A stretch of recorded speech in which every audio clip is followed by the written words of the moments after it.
Kuna watu wanazaliwa wakiwa na bahati ya kawaida, lakini wachache huzaliwa wakiwa na nyota kali, nyota inayowafanya waonekane, waangaze, waongoze, wadhihirike bila hata kujitahidi. Hawa ni watu ambao hatima yao imefungwa na utajiri, heshima, ukuu, uongozi na makusudi makubwa ya Mungu. Lakini siri kubwa ni hii: usijue tu kwa maneno. Mara nyingi nyota hii hujifunua kwa ishara za kinabii ndani ya ndoto zako. Ndoto unazoziota usiku zinaweza kuwa ushahidi wa hatima yako ya ajabu. Zinaweza kuonyesha kuwa hakuna uchawi, hakuna mtu wala nguvu yote inayoweza kuzima kile Mungu alichoweka ndani yako. Leo nitakwambia ndoto 15 za kinabii zinazoonyesha kuwa umebeba nyota kali sana, nyota ambao wengi hawawezi kuieleza, lakini maisha yako yanaonyesha.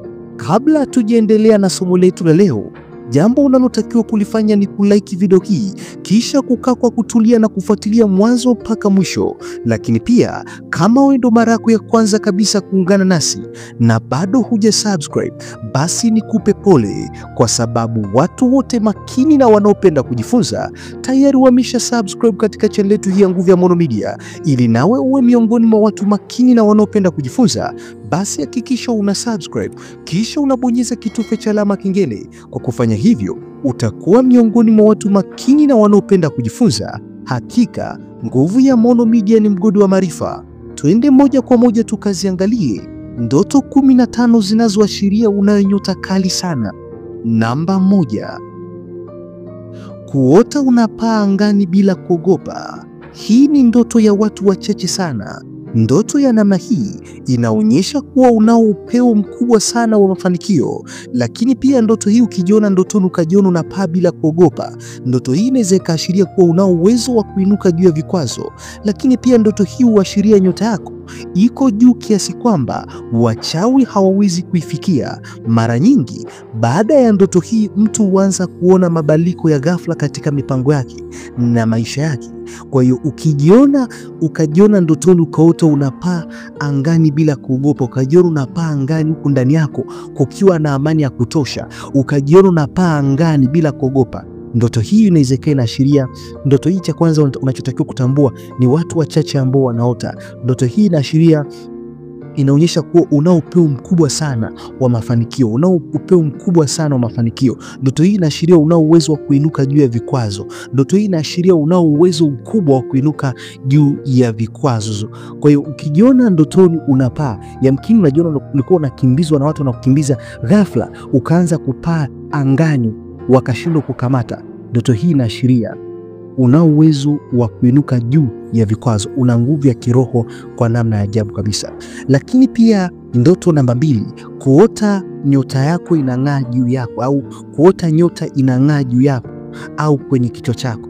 Ukajiona ndotoni juu yako kuna nyota inang'aa, ukajiona ndotoni nyota yako inang'aa, ukaota nyota inang'aa juu yako au kwenye kichwa chako, ndoto hii huashiria Mungu amekuweka kama nuru kwa watu wengine.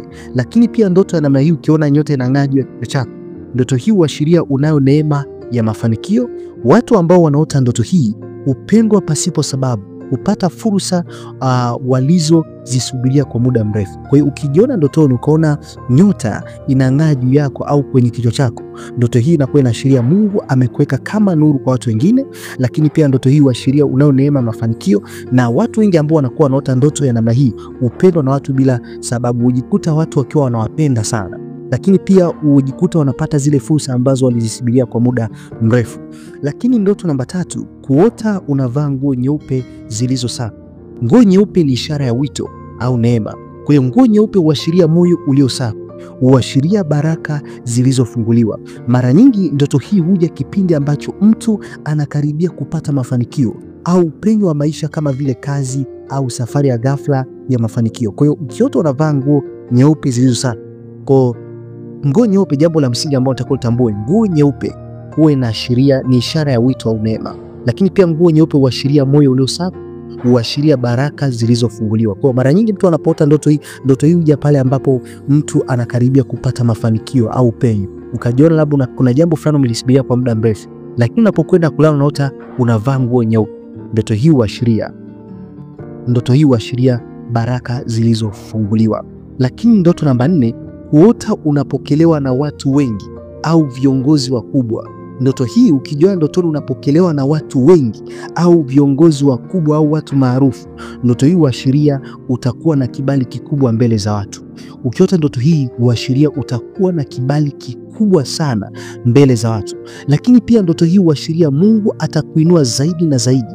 Ukiota ndoto hii inaashiria Mungu atakuinua zaidi na zaidi. Ukijiona ndotoni watu wanakupokea, unafika sehemu unashangaa watu maarufu wanakupokea, wanakukaribisha kwa furaha, ndoto hii inaashiria utapokea kibali, Mungu atakuinua zaidi na zaidi. Lakini pia huashiria kuna cheo kinakuja, kuna nafasi inakuja ya muhimu sana kwenye maisha yako. Kwa hiyo ndoto hii pia huwa inawatokea watu kabla ya kupandisha cheo, kuonekana au kutambuliwa na watu wenye nafasi. Kwa hiyo ndoto hii utashangaa mtu anaiota kabla hajaanza kupokea kutambulika, anaanza kuwa. Ukianza kuota ndoto hii manake utakuwa mtu mwenye kubalika sana. Lakini ndoto namba 5, kuota unashinda mapambano au vita. Ndoto hii huashiria unazo nguvu za kiroho, lakini pia ndoto hii huashiria unao ulinzi wa kimungu. Kwa hiyo ukijiona ndotoni unashinda mapambano au vita, ukajiona ndotoni uko kwenye vita kali unapigana na majitu, lakini ghafla wewe unaibuka mshindi, ndoto hii inaashiria unao nguvu za kiroho. Lakini pia ndoto hii huashiria unao ulinzi wa kimungu. Watu wenye nyota kali mara nyingi hupitia vita vya kiroho kabla ya kuinuliwa kwao, lakini wanashinda kila vita. Siku zote watu wenye nyota kali huwa wanapitia mara nyingi hupitia vita vya kiroho, lakini mwisho wa siku wanaibuka kuwa washindi. Lakini ndoto namba 6, kuota unakula vyakula vizuri, safi na vingi. Yaani ukijiona ndotoni, hapa ni muhimu sana uzingatie mazingira, kwa sababu ndoto inategemea na jinsi ilivyo. Kwa ukiota unakula vyakula vizuri, hapa sizungumzii vyakula vichafu na sizungumzii sehemu chafu. Ukijiona unakula vyakula havieleweki au unakula chakula kwenye maeneo ambayo sio mazuri, ndoto hii inakuwa na maana nyingine. Mimi nazungumzia ukiota unakula vyakula vizuri, safi na vingi na kwenye eneo zuri, ndoto hii huashiria mafanikio yanakuja, huashiria utaingia kwenye msimu wa utele. Lakini pia ndoto namna hii huashiria unayo nyota yenye baraka ya fedha na fursa.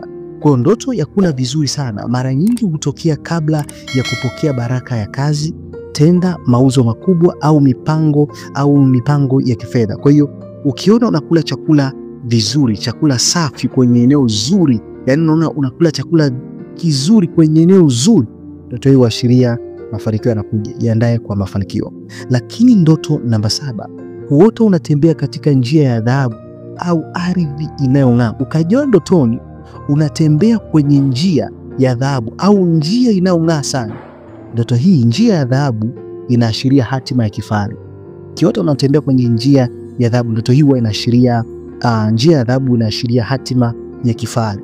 Lakini pia huashiria unayo nyota ya kutembea sehemu kubwa, kuongoza au kubeba utukufu mkubwa.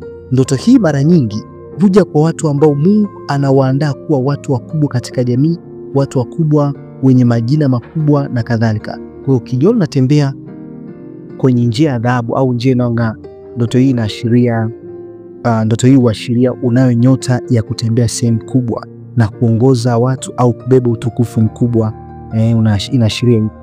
Lakini pia ndoto namba 8, kuota unapewa zawadi ya thamani.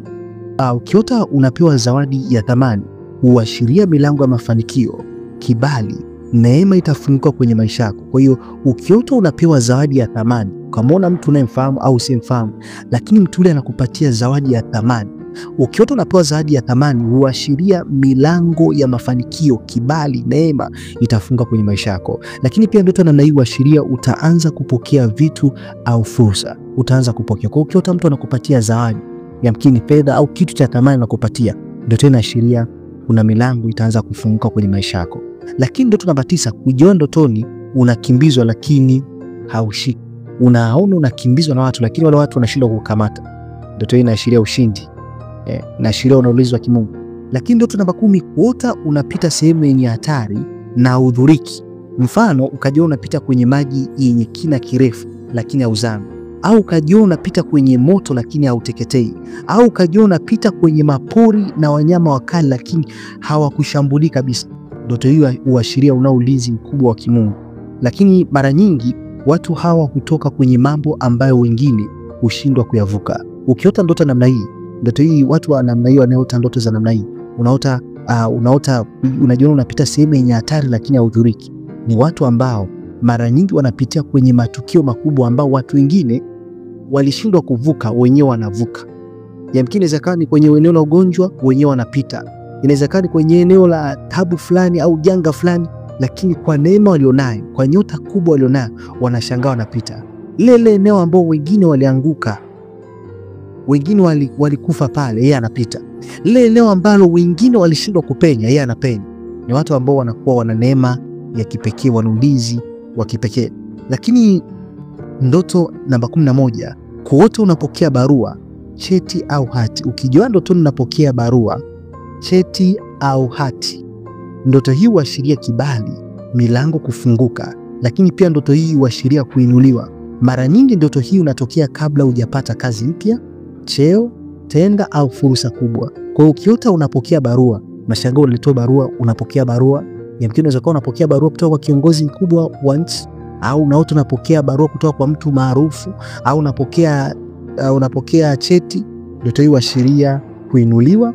Ndoto hii huashiria kibali na milango kufunguka kwenye maisha yako. Lakini ndoto namba 12, kuota upinde wa mvua mzuri sana. Ukiona upinde wa mvua ndotoni, afu upinde ule unakuwa ni mzuri sana. Upinde wa mvua huashiria agano, baraka na hatima iliyowekwa juu yako. Siku zote ukiona upinde wa mvua unaashiria agano. Upinde wa mvua huashiria agano, baraka na hatima iliyowekwa juu yako. Watu wanaoota ndoto ya namna hii mara nyingi wanaokoka kwenye kila pigo la maisha. Ni watu ambao huwa wanaokoka, wanapenya kwenye kila aina ya mapigo ya shangaa amepita. Lakini pia ndoto namba 13, kuota unatembea juu ya maji. Hii ni ndoto ambayo inaotwa na watu wachache sana wenye nguvu kubwa na wito wa kiroho. Huashiria uwezo, ujasiri na nyota isiyozimika. Ukijiona unatembea juu ya maji, hii ni ndoto ambayo watu wachache sana huwa wanaota. Ndoto hii inaotwa na watu wachache, watu wenye nguvu kubwa na wito wa kiroho mkubwa. Ndoto namna hii hutokea kwa watu ambao wameitwa na Mungu kuongoza au kufanya mambo ya kipekee. Watu wanaoota ndoto namna hii anatembea juu ya maji. Unajua ndotoni unatembea juu ya maji ya uzani.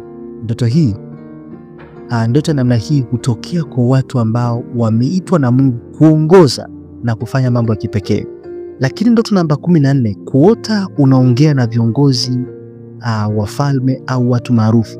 Ndoto hii huashiria nyota yako ni kubwa sana. Ukijiona ndoto unaongea na watu mashuhuri, watu maarufu, viongozi au wafalme, ndoto hii huashiria nyota yako ni kubwa sana. Lakini pia huashiria wewe si wa kawaida, unaweza kuwa mtu wa hadhi kubwa maishani. Ukijiona ndoto unaongea na watu maarufu, unaongea na viongozi wakubwa, wafalme au watu maarufu, ndoto hii huashiria nyota yako ni kubwa sana. Lakini pia ndoto hii huashiria wewe si wa kawaida, unaweza kuwa na mtu wa hadhi kubwa maishani mwako. Unaweza kuwa ni mtu mwenye hadhi kubwa sana kwenye maisha yako. Ndoto namba 15, kuota unapewa mtoto mzuri au umebeba mtoto mzuri sana.